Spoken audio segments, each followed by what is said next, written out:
ની સાધના કરવાની સીઝન હોય એમાંથી 4 માસ અને એમાંથી 8 દિવસ બહુ સીમિત થઈ ગયા, પણ છતાં હજી આ એક સંસ્કાર છે. 8 દિવસ તો કોઈ પણ જૈન એને આમ આનંદ થશે કે આપણા પર્યુષણ આવ્યા, અને પર્યુષણ એટલે સાધનાની સીઝન. બારે માસ કઈ પી મોજ મજા કરીને ચિત્તના કર્મ બાંધ્યા પછી 8 દિવસ પર્યુષણનો અર્થ જ છે કે સાથે રહીને સાધના કરવી. પર્યુષણનો અર્થ જ છે કે બધાએ ભેગા થવું. પર્યુષણનો અર્થ જ છે પ્રેમ ભાવથી બધાએ હળી મળીને આરાધના કરવી. પર્યુષણનો અર્થ જ છે કે આજ સુધી કોઈની સાથે જે મન મોટાવ, વેર ભાવો, અસત ભાવો થયા હોય એના ચોપડા ચોખ્ખા કરવા. પર્યુષણનો અર્થ જ છે કે અત્યાર સુધી જામ કરેલા આપણા દોષોના સંસ્કારો, ખાવાના સંસ્કારોને તપથી તોડવા છે. અસત ભાવ, દ્વેષ ભાવના સંસ્કારોને પ્રેમ ભાવથી આપણે તોડવા છે, અને આ પ્રેમ ભાવ ઉભા કરી અને જીવો પ્રત્યેની એક નિકટતા આપણે કેળવવી. આજે આપણે જોઈએ છે આપણા બધાની એક સૂત્ર તુચ્છ માનસ ધર્માત્મા હોય તો પણ શું, હું ભલો, મારો પરિવાર ભલો, બાકી દુનિયા જાય તમારે બોલવાનું. કોઈ લેવું ના દેવું, પડોશી ગમે તેટલો દુઃખી હોય આપણે કોઈ લેવું દેવું નહીં. કોઈ જૈન ભાઈ હોય અને ગમે તેટલો તકલીફ ના હોય આપણે શું લેવું દેવું. આપણે ભલા, આપણી જાત ભલી, આપણો પરિવાર, આપણું કુટુંબ ભલું, અને પાછા બધાની ચિંતા કરવા જોઈએ તો આપણે જીવી ના શકીએ. તીર્થંકર પરમાત્માએ સમગ્ર જીવ સૃષ્ટિની ચિંતા કરી અને તીર્થંકર નામ કર્મ બાંધ્યું છે. વિસ્તાનકની સાધના કરીને બાંધ્યું. એ તો ગૌણ રૂપે કહેવાય છે. વિસ્તાનકની સાધના અને તીર્થંકર નામ કર્મ એના 10 પૈસામાં કદાચ મળે, પણ જીવો પ્રત્યેની લાગણી, જીવો પ્રત્યેના પ્રેમ, જીવો પ્રત્યેની દયા અને કરુણા એના કારણે 90% માલ તીર્થંકર બન્યા છે. જીવો પ્રત્યેની પ્રેમ, લાગણી, કરુણા, વાત્સલ્ય ભાવ અને સ્નેહ ભાવથી થયા. આપણે કુંડાળું ઊભું કરી નાખ્યું છે. હું અને મારાનું કુંડાળું, હું અને મારા 4-5, આના સિવાય મારે કોઈ લેવા દેવા નહીં. આ વસ્તુ સારી નથી. જીવ માત્ર પ્રત્યે જ્યારે આપણને પ્રેમ ભાવ જાગશે ત્યારે આપણા આત્માની અંદર સાચા અર્થની અંદર સાધકપણું ઊભું થશે. પૂજા, સેવા, ભક્તિ, સામાયિક ઔષધ કે 8 દિવસની પર્યુષણની આરાધના, એનાથી સાધકપણું આવી જશે. એ વાતમાં કોઈ માલ નથી, પણ આ જીવો પ્રત્યેનો પ્રેમ ભાવ હશે. અસત ભાવો ઓછા થતા જશે ત્યારે સાચા અર્થની અંદર આપણને સાધકપણું પ્રાપ્ત થયું કહેવાશે. સાધના કરવી આખી વસ્તુ જુદી છે અને સાધક બનવું એ આખી વસ્તુ જુદી છે. કેટલાક માણસો બહુ સાધના કરતા હોય પણ સ્વભાવના પિત્તળ હોય, વાતે વાતે તપી જતા હોય, કોઈની આબાદી જોઈને ઈર્ષ્યામાં બળી જતા હોય, કોઈના પ્રત્યે દ્વેષ ભાવો કરતા હોય, ટાટિયા ખેંચો કરતા હોય. બધું કરતા હોય તો હું બહુ સાધના શું કામની છે? સાધના કરવી વસ્તુ અલગ છે અને સાધક બનવું એ આખી વસ્તુ અલગ છે. સ્વભાવને તમે રોયલ અને ઉમદા તમે બનાવો. જીવો પ્રત્યે સદભાવ, પ્રેમ ભાવ, લાગણી ભાવ કેળવતા જાઓ. તમારા દોષો પ્રત્યે તમે લાલ આંખ કરતા જાઓ અને સદગુણોની ખેદના કરતા જાઓ. સામેવાળી વ્યક્તિના ગમે તેટલા દોષો હોય એને તમે આંખ નીચામણા કરતા જાઓ, ગળી ખાતા જાઓ. એનું નામ છે સાધક ભાવ. આ સાધક ભાવ સમજવો બહુ અઘરો છે. સાધના કરી લેવી બહુ સહેલી છે. દુનિયાની વચ્ચે હું સાધક છું, હું ધર્માત્મા છું, આવા પ્રોજેક્શનો કરવા બહુ સહેલા છે, પણ અંતરથી સાધક બનવું બહુ કઠણ છે. સાધના કરવી બહારનો વિષય છે અને સાધક બનવું એ અંદરનો આખો વિષય છે. અંતરથી આપણને લાગે કે ના ભાઈ કંઈક કર્યું છે, અને હંમેશા સાધકને ક્યારેક પ્રોજેક્શન જોતા નથી. અમારા ગુરુદેવ હેમચંદ્ર ચંદ્રસુરી મહારાજ કહેતા હતા, સિદ્ધિ અને પ્રસિદ્ધિ બે ચીજ ક્યારેય પણ સાથે રહેતી નથી. ઇફ યુ વોન્ટ, તમે ભાઈ મારે પ્રોજેક્શન કરવું છે, 2 કલાક ભગવાનની પૂજા કરું છું, હું રોજ 50 વર્ષથી સામાયિક કરું છું. આપણા ઘરમાં તો અભક્ષાનંદ કઈ ક્યારેય આવતા નથી. આપણે વર્ષોથી બધું બહુ જ સારું છે, અનુમોદનાનો કોઈ પાર નથી. પણ તમારું ઇનર વર્લ્ડ, એનું તો કોઈ પોસ્ટમોર્ટમ કરો ભાઈ. તારી માનસિકતા કેવી છે, તારી વૃત્તિઓ કેવી છે, એકાંતની અંદર તું જ્યારે હોય છે ત્યારે અંદરથી શું બહાર આવે છે, લોકો સાથેના તારા વ્યવહારો કેવા છે, આ બધું જ્યારે જોશો ત્યારે ખબર પડશે કે તમારું સાધકપણું કેવું છે.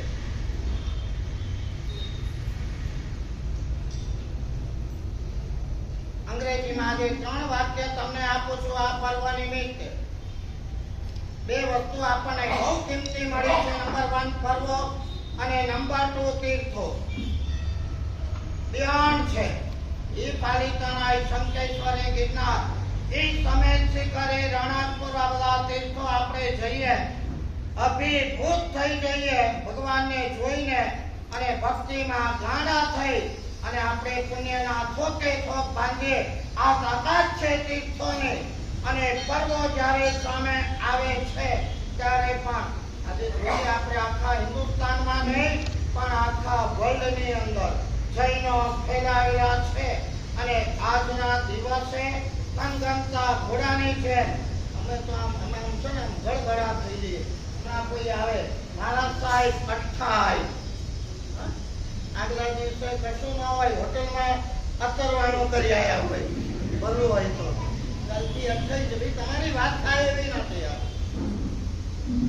અમારી પાસે જે વાતો આવે ને અમે સાંભળીએ, 8 દિવસ બધા લારી વાળા, ગલ્લા વાળા, પાણીપુરી વાળા, ભેલપુરી વાળા, હોટલ વાળા, શાકભાજી વાળા ગામડે જતા રહે છે. આ તાકાત છે જૈનોની. હા બોલા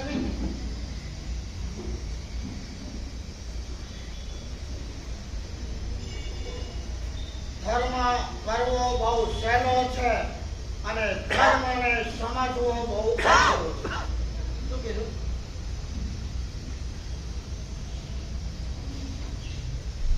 અઠ્ઠી કરવી છે ને અત્તરવાળા હોટલમાં 16 ઉપવાસને માસ કમણ કર્યા ને પારણા કોઈ 5 સ્ટાર હોટલની અંદર કોઈ લોનોમાં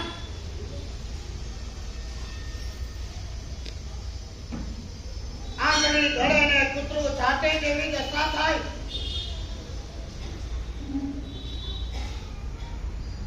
ભગવાનની આજ્ઞા નથી ત્યાં ગમે તેવી ઊંચામાં ઊંચી સાધના પણ જોઈએ એવું ફળ આપતી નથી. ફર્સ્ટ ઓફ ઓલ પરમાત્માની આજ્ઞા મુજબ મારે ચાલવાનું. આરાધના ઓછી વખતે થાય તો ચાલે પણ આજ્ઞાનું ખંડન થાય તો ના ચાલે. કેટલાય માસ કમણના તપસ્વીઓ અમે જોયા છે રાત્રિ ભોજનો કરતા પારણામાં ઇજ્જત અમારી જાય. પર્વો આપણી સામે આવે છે અને પવિત્ર કરે એનું નામ છે પર્વ. ગુણાતીત પર્વ જે આપણા આત્માને પવિત્ર કરવા આવે છે. 2 સાઈડ છે. એક બાજુ આપણ જોઈએ છે, ક્યાંક સંભળાય કે 900 સિદ્ધિ તપ છે, ક્યાંક સંભળાય કે 6 વર્ષના દીકરાઓ સિદ્ધિ તપ કરે છે, ક્યાંક સંભળાય કે 12 વર્ષના દીકરા દીકરીઓ માસ ખમણની સાધનાઓ કરે છે. ધ્યાન, ઇમેજિનેશન જેને કહેવાય, આત્માની શક્તિથી, not power of body, not શરીરની શક્તિથી નહીં પણ આત્માની શક્તિથી. આ બધા પોઝિટિવ પાર્ટ પણ છે અને એની સામે જ્યારે નેગેટિવ પાર્ટો પણ જોવા મળે ત્યારે પણ કંપારીઓ છૂટી જાય. માણસ જૈનોના ઘરોમાં હવે પૈસા શ્રીમંતવાળાના ઘરોમાં એવા હાઈફાઈ કે ઘરની અંદર જ પબ, ઘરની અંદર જ બાર, ઘરની અંદર જ સ્વિમિંગ પુલ અને ઘરની અંદર જ હુક્કા બારો. આવું સાંભળીએ ત્યારે રોમ સળગી ઉઠે. અમારા આ જૈનત્વ છે. જૈનોના લગ્નની અંદર કે રિસેપ્શનોની અંદર વાઇન કે નોનવેજ ના કાંટરો સાંભળવા મળે. આ જૈનત્વ છે. બીજા ધર્મોની કટ્ટરતા તમે જુઓ તો આપણે આફરીન પોકારી જઈએ. ધર્મ ભલે કદાચ સાચો ન હોય પણ એમની ધર્માંધતા, કટ્ટરતા અને આચરણ જોઈને આફરીન પોકારી જવાય. નહીં ખાવાનું વ્યાજ એટલે નહીં જ ખાવાનું, નહીં પીવાની વાઈન એટલે નહીં જ પીવાની. પહેરવેશની અંદર ઔચિત્ય એટલે પૂર્વ ઔચિત્ય ઉપરથી માથા સુધી. નમાજ પડવાની એટલે 5 ટાઈમ ગમે ત્યાં બેઠા હોય એ દુકાન બંધ કરીને કે એરપોર્ટ ઉપર પાથરી નહીં પડવાની. કોણ આજે છે આવી કટ્ટરતા? જવાનું એટલે જવાનું, પૂજા કરવાની એટલે કરવાની. ઘરમાં ઊંચામાં ઊંચો મળવા છતાં પણ આપણી બેદરકારી આપણને નહીં તારે. એક ત્રિપુટી આજે તમને આપું, ત્રિપદી. સરસ મજાના પર્યુષણ પર્વના આજના દિવસો, સરસ મજાની જિંદગી આપણને મળી, પણ આ જિંદગી કેવી રીતે જીવવી ને એ આપણને આવડતું નથી. માત્ર લૌકિક દ્રષ્ટિ આપણી છે, માત્ર પૈસા તરફ નજર છે, માત્ર સુખ તરફ નજર છે. એની માટે આપણે માત્ર ને માત્ર સ્વાર્થ વૃત્તિ કેળવતા આપણા જીવનો આપણે પસાર કરતા હોઈએ છીએ. આધ્યાત્મિકતા શું છે, આત્માનું ઉત્થાન શું છે, શુદ્ધિ કેવી રીતે કરવાની છે, આવા કોઈ નોર્મ્સ આપણી પાસે નથી.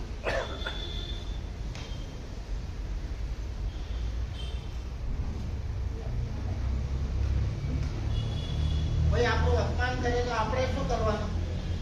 કોઈ આપણને ગાળો આપે તો આપણે શું કરવાનું? તો એક વાત હું તમને ક્લેરિફાઈ કરી દઉં. આજ સુધી છે ને ભાઈ આવે એટલે ક્ષમાના જ પાઠો ભણવાના, આપણે માફ કરવાના જ પાઠો ભણવાના, ભણાવવાના. અમારે કોઈ ગમે તેટલા ગુનાહ કરે આપણે માફ કરે. સાચું છે, એક એંગલથી વાત સાચી છે, સારી છે. આજ કરવાનું છે. પરમાત્મા માવી દેવે આજ કરીને તમને વખતે બરાબર. પણ વર્તમાન સમય તો જુઓ, વર્તમાન કાળ તો જુઓ. કાલે ઉઠીને તમારા ઘરમાંથી કોઈ તમને બુચી પકડીને બહાર કાઢશે, હા ભાઈ હું તને માફ કરું છું, લે અમારું ઘર લઈ લે. આજે બાંગ્લાદેશમાં મોટા મોટા રાજમહેલ જેવા જૈનોના ઘરો, અને એમાંથી લાકડીઓ મારી મારીને બહાર કાઢી અને તોડફોડ કરી નાખે. આવી અહિંસા જૈનોને માન્ય નથી એમ કહું. જરૂર આવે ત્યારે અમારા કાલિક આચાર્ય ભગવંતોએ શસ્ત્રો પણ હાથમાં લીધા છે અને યુદ્ધો પણ કર્યા છે. એક માત્ર સાધ્વીના જીવની રક્ષા ખાતર. જૈનોની અહિંસા કોઈ કાયરોની અહિંસા નથી. કોઈ આપણા ધર્મ ઉપર તરાપ મારે, મંદિરો ઉપર તરાપ મારે, મૂર્તિઓ ઉપર તરાપ મારે, સાધર્મિકો ઉપર તરાપ મારે, આપણી બેન બેટીઓને ઉઠાવી જાય અને આપણે સમા રાખવાની. સમય કાઢી ગયો છે. તેજીને ટેકોરો બસ સમજી જજો. આવતીકાલ બિહાને આવી શકે એમ છે. આખા વિશ્વનું વાતાવરણ તમારી આંખ સામે છે. પ્રદૂષણ આવે છે. હવે મને પોતાને એમ થાય કે અહિંસાની વાતો કરી કરીને તમને પાંદડા નથી બનાવવા. જોઈ લો આખા વિશ્વની દશા. સારે બાજુ ખૂંખાર યુદ્ધો ચાલે છે, બીજી કોઈ વાત જ નથી. મારા કરતા તમને વધારે ખબર. બધા એકબીજા ઉપર એન્ક્રોચમેન્ટ, આક્રમણ, મારો, કાપો, મિસાઈલ એટલા છોડીને કેટલાય નિર્દોષ લાખો કરોડો લોકો બિચારા કમ મોતે મરે છે. એકમાત્ર આપણા થોડા અહંકાર ખાતર. એક વ્યક્તિના મનમાં ઉઠેલી ઈર્ષ્યા, દ્વેષ કે અહંકારની ખાતર. મેં તમને કીધું હતું કે યુનોના ગેટની અંદર એક મોટું વાક્ય લખેલું છે, war begins in the mind of man first.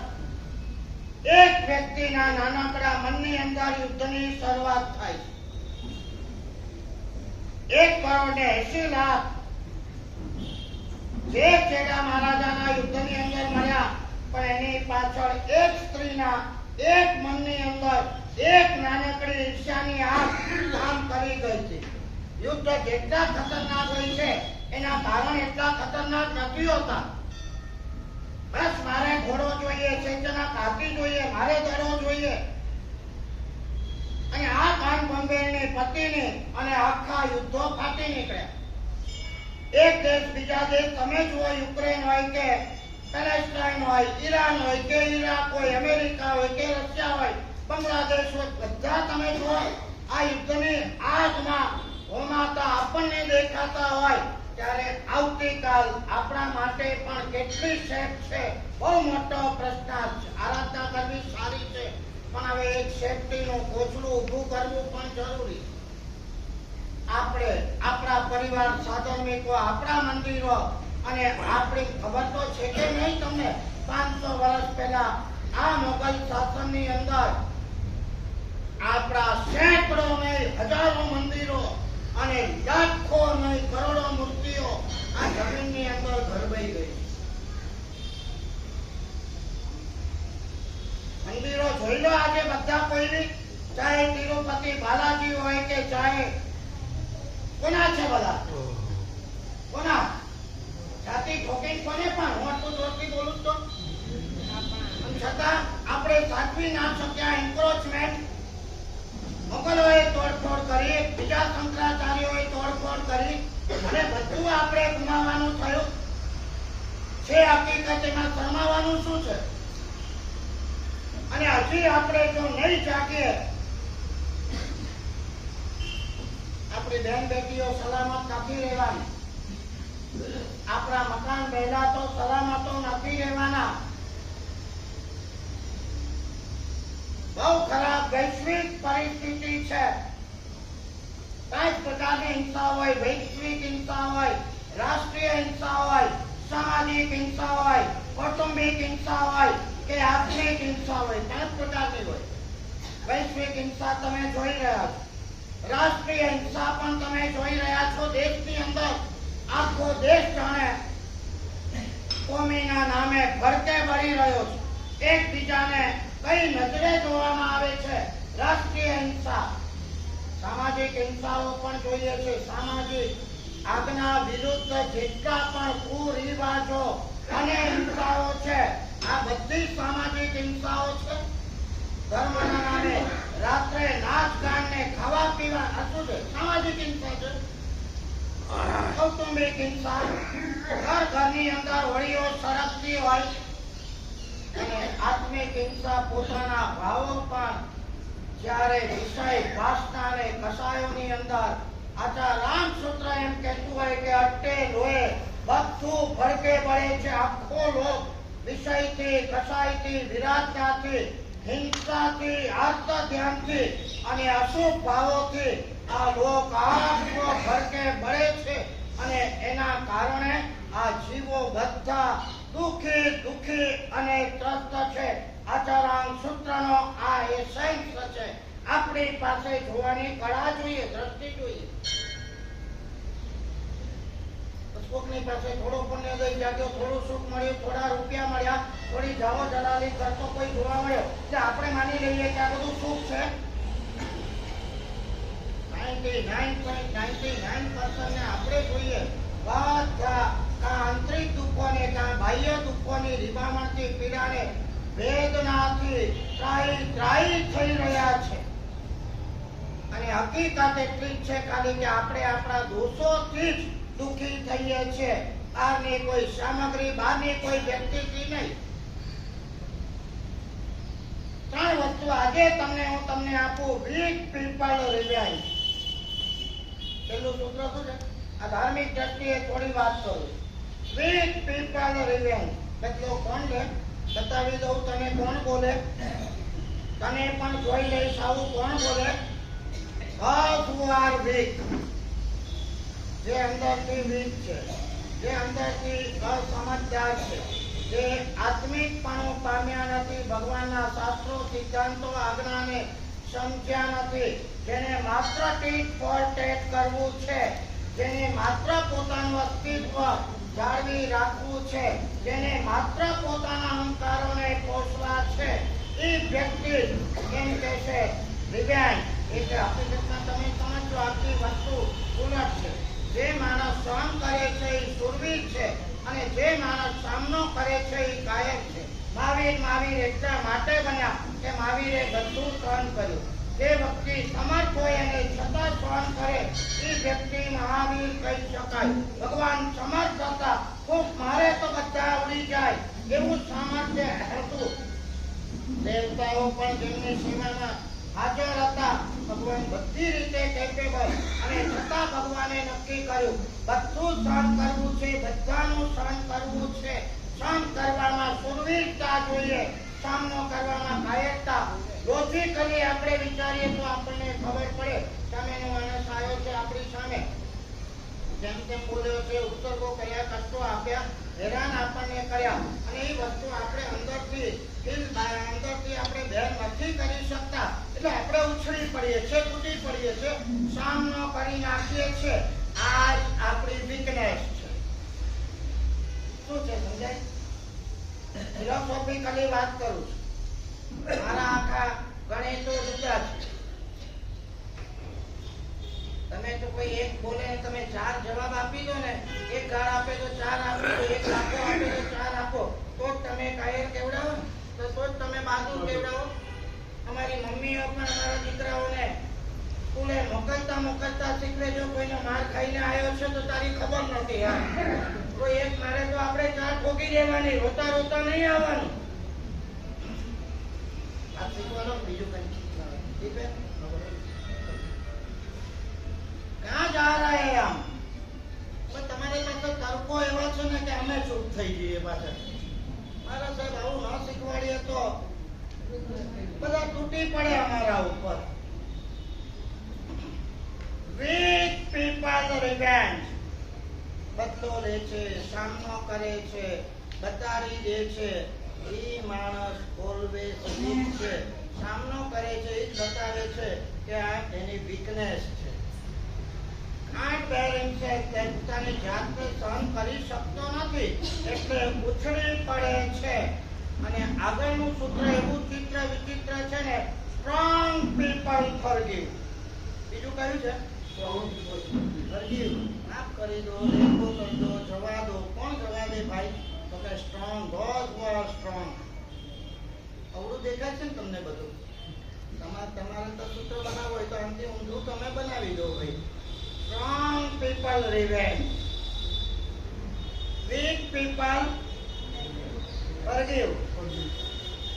હકીકત તમારી દુનિયાની જુદી છે, અમારી દુનિયાની આખી જુદી છે.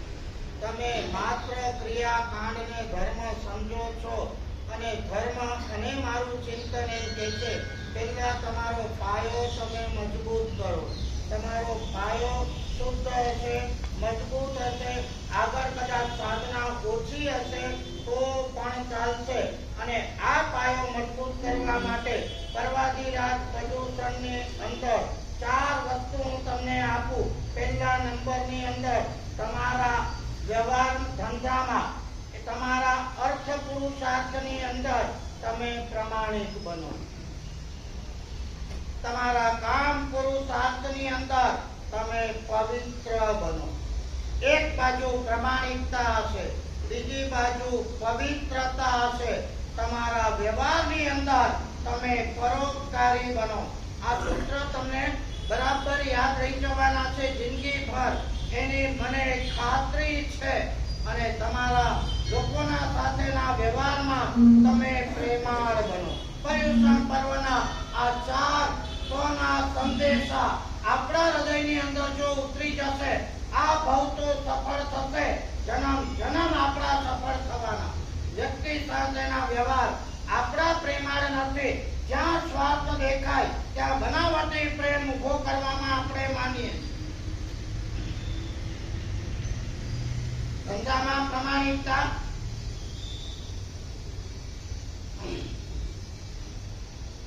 થોડા રૂપિયા મળતા હોય ને છૂટ બોલી દેવામાં કોઈ શરમ ના આવે.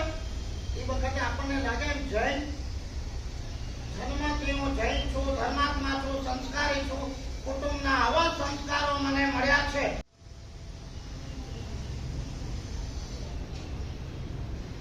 આવેલી એક કથા રોચક પણ અસરકારક કાચ વાંચેલી. એક નાનકડો દીકરો હતો 9-10 વર્ષનો.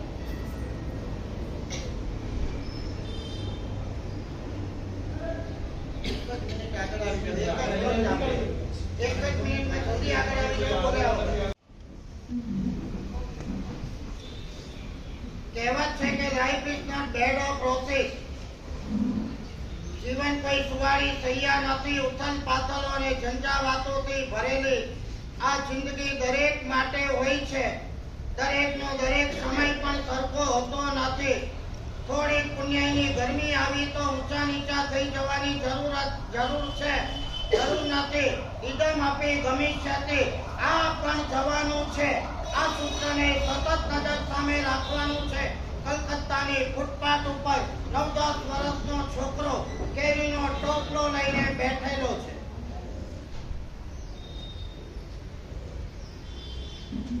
મોઢા ઉપર દીનતા છે. ગાલો અંદર ઘસેલા છે. શરીરમાં ખારાશ વ્યાપી ગઈ છે. પેટ અંદર ઉતરેલા છે. આખું શરીર ગરીબાઈની કોઈ ચાળી ખાય છે. માનવ તરીકે અવતાર મળ્યા પછી પણ કર્મની કેવી બેરહમી છે. બિચારો કોક ઘરાકની રાહ જોઈ છે. કોક ઘરાક આવે, મારી કેરી લઈ લે તો મને શાંતિ થાય. પુણ્ય પ્રિવેલ્સ. યાદ રાખજો. બુદ્ધિ, હોશિયારી, આવડત, વિદ્વત્તા, જ્ઞાન, સમજદારી આ બધું સેકન્ડરી છે. પુણ્ય નહીં હોય તો આ બધું કામ નથી આવતું. પુણ્ય પ્રિવેલ્સ.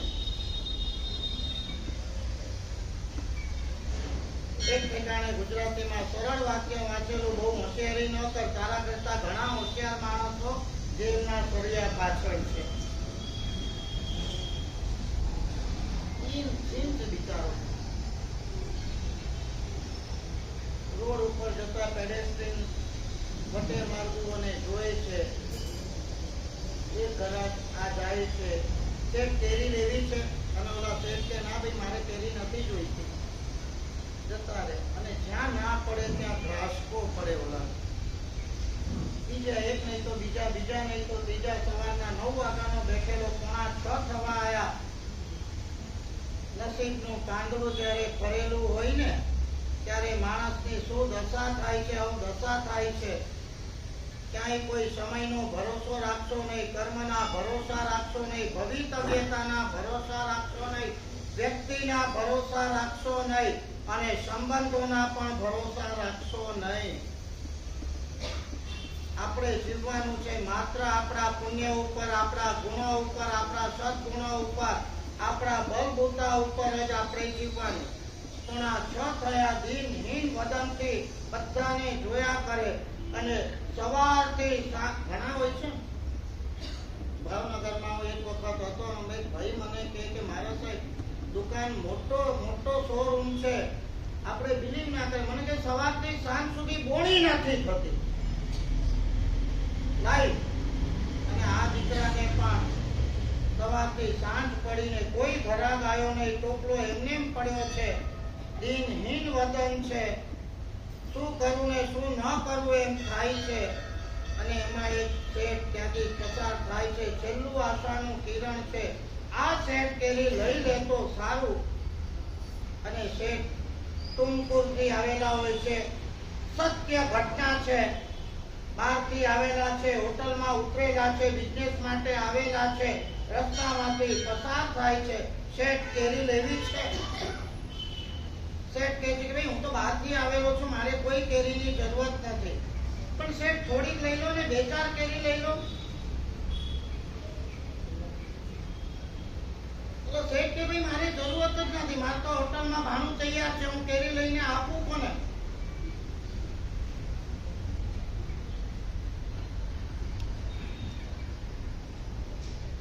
બધું મારી પરવારે ને તો ચાલશે. તમારા અંદરની સંવેદનશીલતાને જીવતી રાખજો. તમારા 2-5 રૂપિયાથી કોઈના મહેલ બંધાવાના નથી, પણ એ 2-5 રૂપિયાથી ઠારેલી આંતરડી કદાચ તમને ભયંકર રોગમાંથી બચાવી દે એવું બની શકે.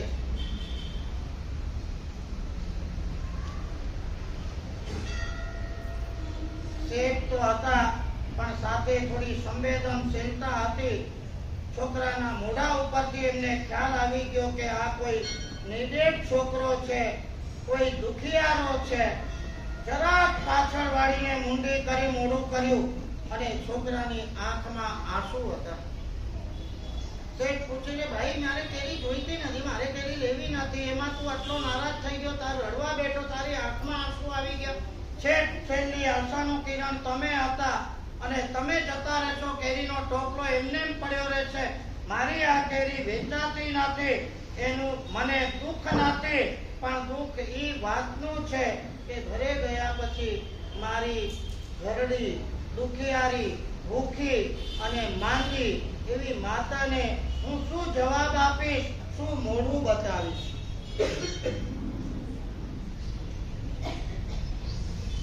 ઘણી વખત મને એમ થાય છે કે શિક્ષણ વધે છે, બુદ્ધિ વધે છે, એમ સંવેદનશીલતા નષ્ટ થતી જાય. અભણ માણસોની સંવેદનશીલતા, અભણ માણસોની પ્રેમ અને લાગણી અજબ ગજબની હોય. છોકરો ભણેલો નથી પણ મા પ્રત્યેનો એટલો લગાવ, એટલો પ્રેમ છે. નીકળતી વખતે આ છોકરો માને કહીને જાય છે કે માં, તને ભલે કદાચ તાવ આવે છે, ડોક્ટરે તને ગોળી આપી છે, ડોક્ટરે એમ કીધું છે કે આ ગોળી તારે દૂધ સાથે લેવાની છે. દૂધ પરચેસ કરી શકે એટલા પૈસા આપણી પાસે નથી, પણ માં ચિંતા ન કર, હમણાં હું જાઉં છું, આ કેરીનો ટોપલો વેચીને આવું છું, તારા માટે દૂધ લાવું છું અને તું દૂધ પીજે, એની મને ખુશી થશે.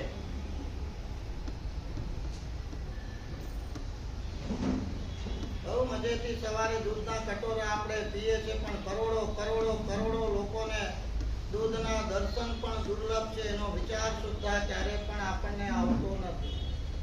શેઠે જોયું કે એની આંખમાં પણ, શેઠ મને દુઃખ, તમે કેરી નથી લઈ જતા એનું નથી, મારી માને પ્રોમિસ આપીને આવ્યો છું કે આ ટોપલો વેચાશે અને તારા માટે દૂધ લઈને આવું છું, ટોપલો વેચાતો નથી કેરી.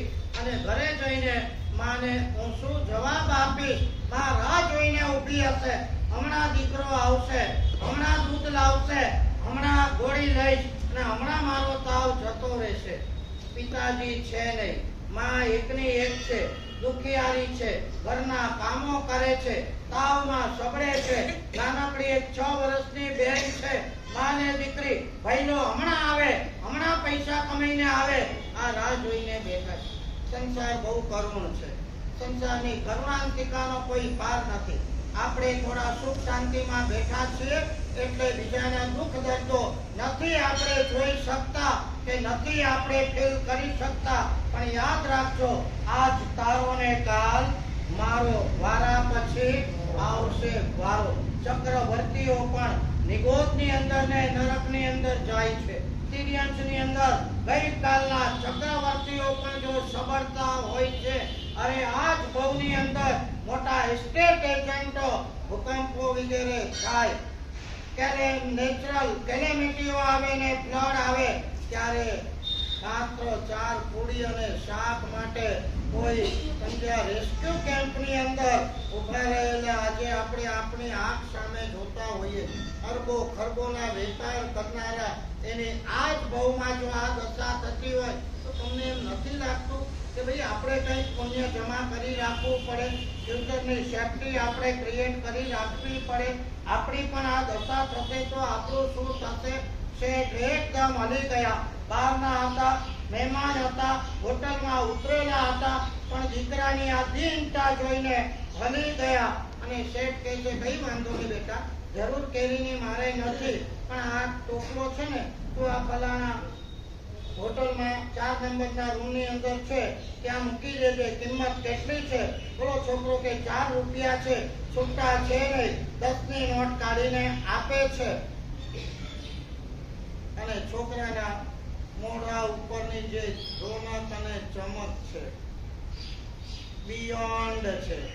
કેરી વેચાઈ, શેઠે લઈ લીધી, રૂપિયા કમાયો, એની ચમક નથી, પણ આ ચમક ઘરે જઈ અને માને 1 ગ્લાસ દૂધ પીવડાવી. માં મારી ઉપકારી છે. માએ પોતાની જાત ઘસીને અમને મોટા કર્યા છે. તમે સિરિયસલી વિચારજો, વાલકેશ્વરમાં એવા ઘરો જોયા છે 8 કરોડના એમટી ઘર, નીચે એક ફ્લેટ અને ઉપર એક ફ્લેટ, નીચે દીકરો વહુ અને ના દીકરા રહેતા હોય અને ઉપર એકલી ઘરડીમાં 80 વર્ષની પોતાની રસોઈ કરીને બનાવતી હોય. એવા પણ હજારો દીકરાઓ જોયા છે કે પોતાની માને આજે જીવતે જીવતા ઘરડે ઘરમાં મૂકીને આવતા હોય છે.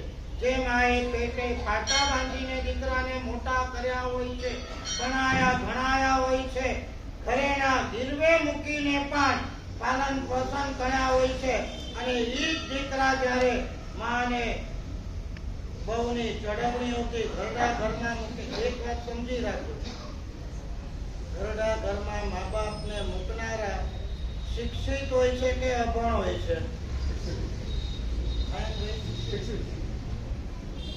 બોખા હોય છે કે બુદ્ધિશાળી હોય છે?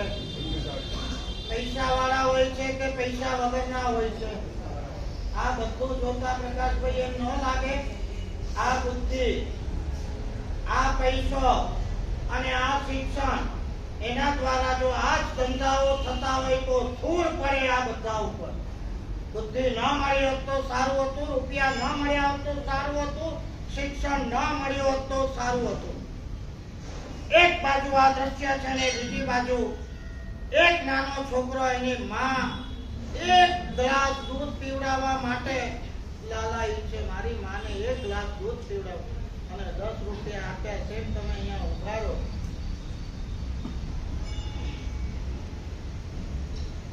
ચિત્ર ભાનુજીએ લખેલી આ લાઈવ વાર્તા 40 વર્ષ પહેલા મેં વાંચી હતી. જિંદગીમાં બહુ અસર કરી ગઈ છે મને. વર્ષમાં એક જ વખત પ્રદૂષણ પર્વના પહેલા દિવસે હું મારા મનને ઝકઝોર કરવા માટે વર્ષમાં એક જ વાર આ વાત હું કરું છું, ક્યારેય બીજી વખત કરતો નથી. આ છોકરાનું લાઈવ દ્રશ્ય સામે આવે છે અને મને એમ થઈ જાય છે કે દુનિયામાં માણસાઈનો, માનવતાનો, પ્રામાણિકતાનો, ઈમાનદારીનો સર્વથા દુકાળ નથી પડ્યો. એક બાજુ અરબો ખરબો રૂપિયા મળ્યા પછી પણ જેની દોટ અટકતી નથી, એવા રૂપિયા ભૂખ્યા માણસોને દોડતા પણ જોઈએ છે. અને એક બાજુ રૂપિયા નથી છતાં મા પ્રત્યેના, પરિવાર પ્રત્યેના લાગણી વાળી આવી અભણ વ્યક્તિઓને પણ આપણે જોઈએ.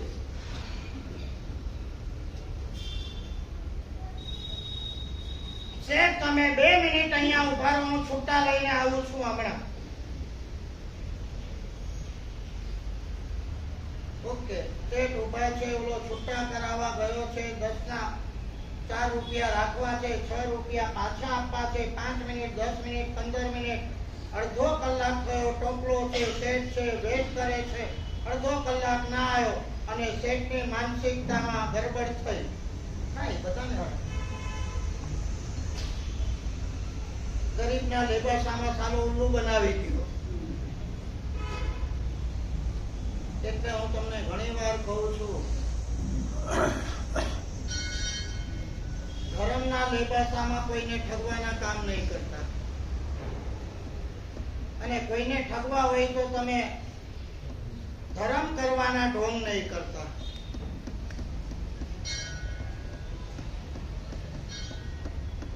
એક બાજુ ભગવાનની 3 કલાક અષ્ટપ્રકારી પૂજાઓ કરવાની, સંઘો કાઢવાના, ઉદ્યાનો કરવાના, અને બીજી બાજુ સેંકડો માણસોને આ ધર્મના કારણે ઊભી થયેલી પ્રેસ્ટીજો દ્વારા શીશામાં ઉતારવાના, ધંધા કરવાના, ધર્મને વગોવાના.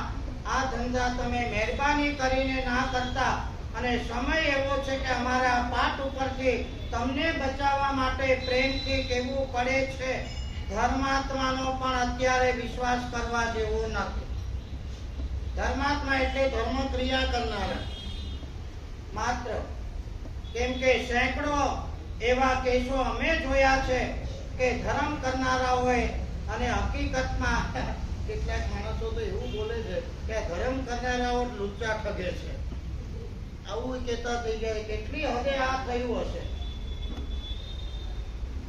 અડધો કલાક થયો અને હવે ના આવ્યો. શેઠને થયું કે ગરીબીના લેબાસામાં કોઈ ઠગ નીકળ્યો, છોકરો મને ઠગી ગયો. શેઠની ધીરજ ખૂટી, ટોપલો ત્યાંને ત્યાં મૂકી દીધો અને શેઠ પોતાના હોટલની અંદર રવાના થઈ ગયા. ઘણું શીખવા મળે છે આવા દાખલાઓ ઉપરથી. એક વ્યક્તિ દ્વારા ક્યાંક આપણને થોડો વિશ્વાસઘાત થતો એટલે આખી દુનિયા વિશ્વાસઘાતી છે એવું પણ માનવાની જરૂર નથી.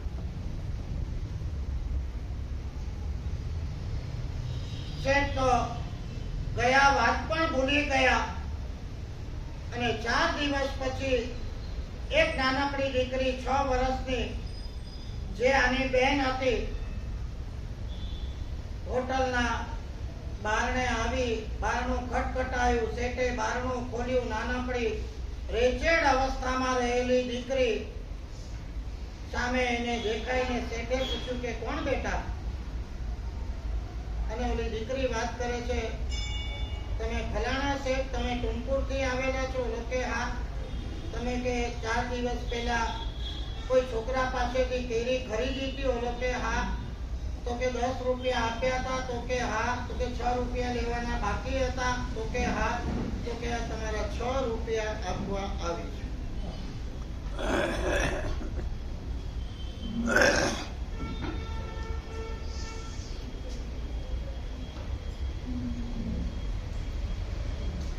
મોટાઓની ધિક્કાઈ જોઈને થાકી ગયો છું, નાનાઓની મોટાઈ જોઈને જીવી રહ્યો છું.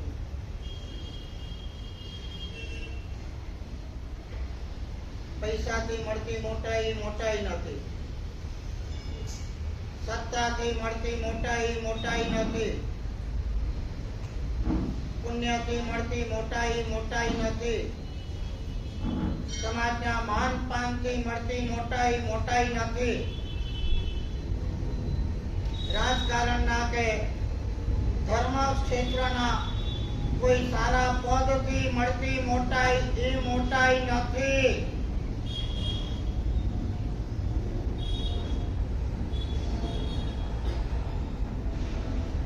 આત્માના અદ્વિતીય ગુણોથી ઊભી થયેલી અને શુદ્ધિથી ઊભી થયેલી મોટાઈ સાચા અર્થની અંદર મોટાઈ છે.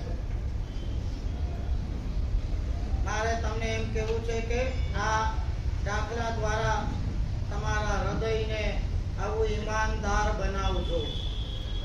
થોડા રૂપિયા માટે જૂઠ, ચોરી, માયા, પ્રપંચ, કપટ, ઉથલ પાથલો ના કરતા બધા જવાબો આપવા પડશે.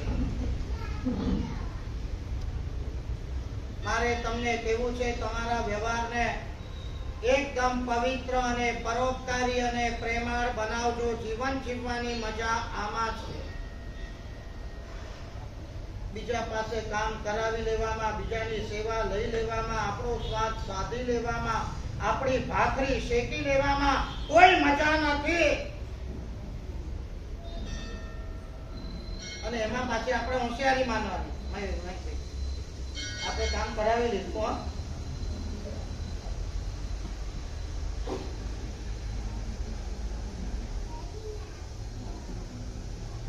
બીજી દુનિયાનો આનંદ તમે કોઈ દિવસ ફીલ કરી શકતા જ નથી, સમજતા જ નથી. ભોગવવાના આનંદ કરતા છોડવાનો આનંદ કેવો છે? બીજાની સેવા લેવા કરતા કરવાનો આનંદ કેવો છે? ખાવા કરતા ખવડાવવાનો આનંદ કેવો છે? રૂપિયા કમાવા કરતા રૂપિયા ધર્મના માર્ગે વાપરવાનો આનંદ શું છે? ખા કરવા કરતા તપ અને ત્યાગનો આનંદ શું છે? ખબર જ નથી. કોઈ અનુભૂતિ જ નથી. અહીંયા મારી સામે જુઓ, હોટલ છે, શેઠ છે, સામે દીકરી છે, દરવાજો ખોલ્યો છે, ગરીબ અવસ્થાની અંદર છે, આંખમાં આંસુ છે, શરીર જીર્ણ જીર્ણ છે, કપડા ફાટેલા તૂટેલા છે. આવી અવસ્થાની અંદર પણ દીકરી જ્યારે એમ કહેતી હોય શેઠ આ તમારા 6 રૂપિયા પાછા આપવા માટે આવી છું. એક બાજુ આપણી પાસે આ લાઈવ દ્રશ્ય છે અને બીજી બાજુ કરોડોના કૌભાંડો કરી રૂપિયાઓ દબાવી હાથ ઊંચા કરી ઇન્સોલ્વન્ટ થઈ તારાથી થાય કરી લે. આવા દ્રશ્યો પણ આપણી સામે છે. કોણ ભણેલું ને કોણ અભણ, કોણ ગરીબ અને કોણ શ્રીમંત અમીર, આ બેની ભેદ રેખા સમજી લેજો તમે. પૈસાથી શ્રીમંતાઈ નથી આવતી. જેટલી ઈમાનદારી જેટલી શુદ્ધિ તમારી પાસે છે એટલી અમીરી તમારી પાસે છે એમ સમજો. શેઠ તો જોતા રહી ગયા. દીકરીની આંખમાં ગમગીની છે. એક શબ્દ બોલવાની જરૂર નથી. બધો જ તાક પામી ગયા. શેઠ ખાલી એટલું પૂછે છે બેટા તું? હું બીજું કોઈ નહીં પણ એ મારા લાડકવાયા દીકરાની નાની બહેન છું. અત્યારે અહીંયા મારો ભાઈ તમને કેરી વેચીને 10 રૂપિયાના છૂટા કરાવવા ગયો. એના મનની અંદર એટલો બધો હરખ હતો. ક્યારેક વધારે મુશ્કેલી સંકટ આફતે શોક હોય તો એ માણસ ભાન ભૂલે અને ક્યારેક વધારે પડતો હરખ હોય તો પણ માણસ ભાન ભૂલે. એટલો બધો હરખ હતો. યુ સી આ ગામડાના અભણ ગમાર છોકરાની સામે એક જ ખેવના ભાવના હતી. હું ઘરે જઉં અને મારી માતાનું હસતું મોઢું મારે જોવું. હું ખાલી એટલું આમ ઈ ખેવના કરતો તો હું જાઉં માં જો હું તારા માટે દૂધ લાવ્યો છું ચિંતા ન કર. હવે તું દવા લઈ લે તારો તાવ જતો રહેશે. તું સારી થઈ જઈશ ચિંતા ન કર. આ દ્રશ્યની રાહ જોઈને છોકરો ક્યાંક વિચારોની અંદર ખોવાયેલો હતો. આ વિચારોમાં ખોવાયેલો હતો. રસ્તો ક્રોસ કરવા જતો હતો. ક્યાંક ગાડીની અડફેટે આવ્યો. એક્સિડન્ટ થયો. થોડા સમજા લોહી લુવાણ પણ થયો. ડ્રાઈવરો પણ ત્યાં થોડા હતા જે ચલાવનાર એ પણ ખાનદાન હતા. એને પણ ઉઠાયો. હોસ્પિટલાઇઝ કર્યો. એને ત્યાં જ્યાં એની માં હોસ્પિટલની અંદર જ હતી. તાવમાં સબળતી હતી અને છોકરો ત્યારે ગયો અને માએ આ દ્રશ્ય જોયું કે આ મારો દીકરો છે. પાટાપિંડી બાંધેલી છે. એક્સિડન્ટ થયો છે. માં દીકરા દીકરા દીકરા કરતી રહીને દીકરો માં માં માં માં કરતો રહ્યો. બંને બાજુના ટેબલ ઉપર ગોઠવાયેલા છે. તાવમાં ધબધબે છે ને એક પાટાપિંડીઓ બાંધેલો છે. દીકરો માં પાસે જાય છે. દીકરો માને કે છે માં હું આવી ગયો તારી પાસે. તને જોઈને મારે આ રોમ વિકસવર થઈ ગયા છે પણ એક વાતનું દુઃખ છે કે હું તારા માટે દૂધ નથી લાવી શક્યો. બેટા અત્યારે દૂધની વાત જવા દે. તું આવી ગયો, તારા દર્શન થઈ ગયા, એ મારા માટે મોટી વાત છે. પરિસ્થિતિ એટલી ગંભીર હતી કે છોકરો બચી શકે એવી કોઈ શક્યતા નથી પણ માનું મોઢું જોઈને એને જીવમાં જીવ આવી ગયો. ચાલો છેલ્લે માના દર્શન તો થઈ ગયા. બાજુમાં નાનકડી બેન બેઠી છે. નાનકડો આ ભાઈ એની નાની બેનને કહે છે બેન હવે લાંબુ જીવન જીવી શકું એવું મને નથી લાગતું. છેલ્લે માના દર્શન કર્યા એટલે આંતરડી ઠરી ગઈ છે. મારી ભાવના હતી કે કાળી મજૂરી કરીને પણ મારી માને મારે સુખ આપવું છે, શાંતિ આપવી છે. પણ કદાચ કુદરતને ભગવાનને મંજૂર નહીં હોય. ભલે કદાચ હું જાઉં પણ મારા 2 કામ તું કરી રાખજે.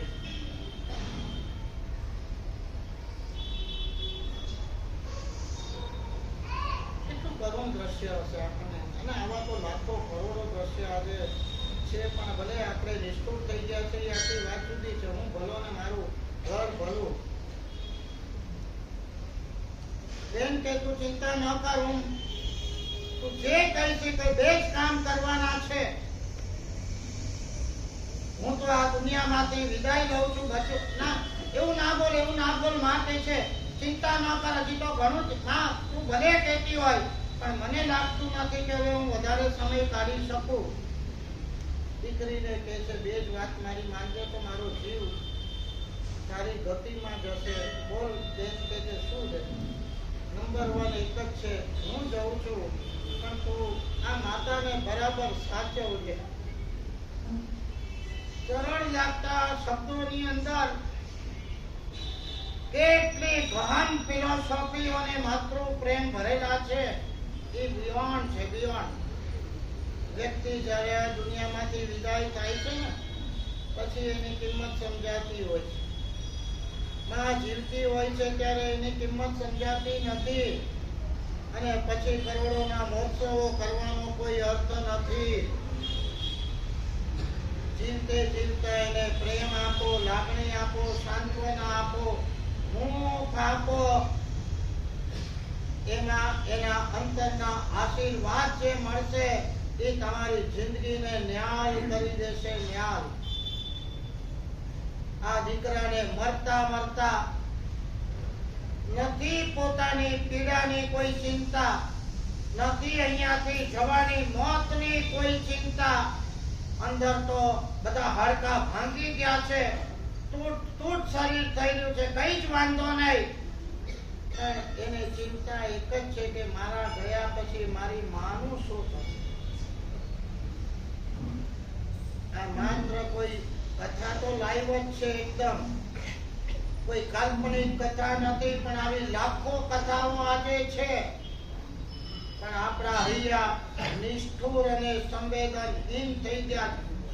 સખી જનેતાએ જેને જન્મ આપ્યો હોય એને ગાળાગાળી કરતા હોય, એની સામે બેફામ શબ્દો બોલતા હોય, ખાવા પણ આપતા ન હોય, જુદા રહેતા હોય, એના પોતરાના દર્શન પણ માં દાદી કરી ન નાખે એવી આ કળીકાળ, ઊંડા કળીકાળના સૂચક છે.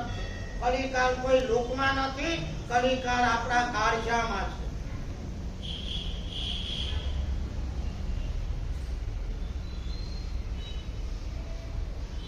મને મારી પીડાની કે મોતની ચિંતા નથી, મને ચિંતા માત્ર માતાની છે.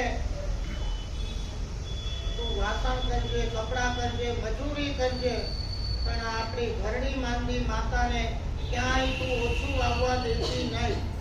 આ ફર્સ્ટ થિંગ. અને સેકન્ડ થિંગ, મરતા ઓલો છોકરો એમ કહે છે કે ઓલા શેઠના 6 રૂપિયા આપણી પાસે રહી ગયા છે. કદાચ શેઠ એમ વિચારતા હશે કે ગરીબના લેબાસામાં કોઈ ઠગ નીકળ્યો. આજે તો આવા નાટક કરતા ઘણા ભિખારીઓને આવડે છે, બિઝનેસ થઈ ગયો છે. કદાચ આ એક પ્રસંગ ઉપરથી આવતીકાલે શેઠ મારા જેવા કોઈ બીજા ગરીબોને દાન દેતા બંધ થઈ જશે એવું ન થાય. એટલે મારી વિદાય પછી 2-3 દિવસ તું આના છૂટા કરાવીને મજૂરી કરીને પણ સૌથી પહેલું કામ શેઠને આ 6 રૂપિયા પાછા આપવાનું કરજે, નહીં તો મને ઉપર ચેન નહીં પડે. એ કોઈ તમારી હેસિયત છે? પરમાત્મા ઋષભદેવે એક આટો મરાયો ને 400 ઉપવાસ ભગવાનને પણ કરવા પડ્યા. મહાવીર સ્વામી ભગવાનને પણ 12.5 વર્ષ સુધી તપ સાધના કરવી પડી છે. કર્મ સત્તા ભગવાન જેવા ભગવાનને પણ છોડતી નથી. તો તમે અને હું કઈ વાડીના મૂળા છીએ વિચારજો. 1 રૂપિયો પણ કોઈનો દબાવીને રાખ્યો છે ને તો 1 રૂપિયાના લાભ કરીને તમારે ઊંટડા થઈને, બળદિયા થઈને પણ મજૂરી કરીને એ ચૂકવવું પડશે. એટલું યાદ રાખજો. ચાણક્ય સૂત્ર તો એમ કહે છે કોઈના રૂપિયે ધંધા કરવાની જરૂર નથી. તમારી પાસે હોય એટલા રૂપિયે ધંધા કરો. મરતી વખતે આ દેવું લઈને જશો તો ક્યાં જશો? કોઈ પણ રીતે આ કુદરત છોડવાની નથી, કોઈ પણ રીતે. અભણમાં અભણ, ગરીબમાં ગરીબ છોકરો પણ આટલું તો સમજે. તું આ પેટા 6 રૂપિયા આપ્યા વીસ તો મને મારા આત્માને શાંતિ થશે બેન. ને ભાઈ કે જે બેન બેટા તું જે ભાઈ તું ચિંતા ના કર, સૌથી પહેલું કામ હું આ કરી દઈશ. અને ત્યાં માં માં માં માં માં કરતા કરતા દીકરાએ ત્યાં પ્રાણ પંખેરું છોડી દીધું. એક બાજુ દીકરાનું દુઃખ માં માંગી અને દીકરી આટલી છ, પણ જ્યાં ઈમાન છે, જ્યાં સચ્ચાઈ છે, જ્યાં નેકીપણું છે, અને ચાઈના પહેલું કામ મારા ભાઈ છેલ્લે મરતા કહી ગયો છે 6 રૂપિયા તો એને મજૂરી બી કરી, આ રૂપિયા વટાયા જે હોય સૌથી શેઠ આ તમારા 6 રૂપિયા આપો, હું આવી છું. શેઠને એમ થઈ ગયું કે આ જિંદગીની અંદર હજારો માણસો સાથે લાખો કરોડોના ધંધાઓ મેં કરી નાખ્યા, પણ આ ભાઈ બેન જેવી વ્યક્તિ મેં મારી જિંદગીમાં ક્યારેય જોઈ નથી. હવે શેઠને આ 6 રૂપિયા લેવાનું મન થાય. શેઠ કહે છે બેન દીકરી અત્યારે 6 રૂપિયા મારે જોઈતા નથી, થોડી ગેરસમજ મારી થઈ, થોડા સમજ્યા ખોટા વિચારો પણ મેં કરી નાખ્યા, ભગવાનની સોરી કહી દઉં છું, પણ આ 6 રૂપિયા તો તું રાખ અને બીજા 30 રૂપિયા એને આપી દીધા. તું તારી માને દૂધ પીવડાવજે અને એની સેવા કરજે. મારે તમને કેવું છે જિંદગીની અંદર આની મજા કઈ ઓર છે. ભલે તમારી પાસે રૂપિયા ન હોય, પુણ્ય પાસે રૂપિયા નતા, પણ એક પ્રમાણિકતા હતી.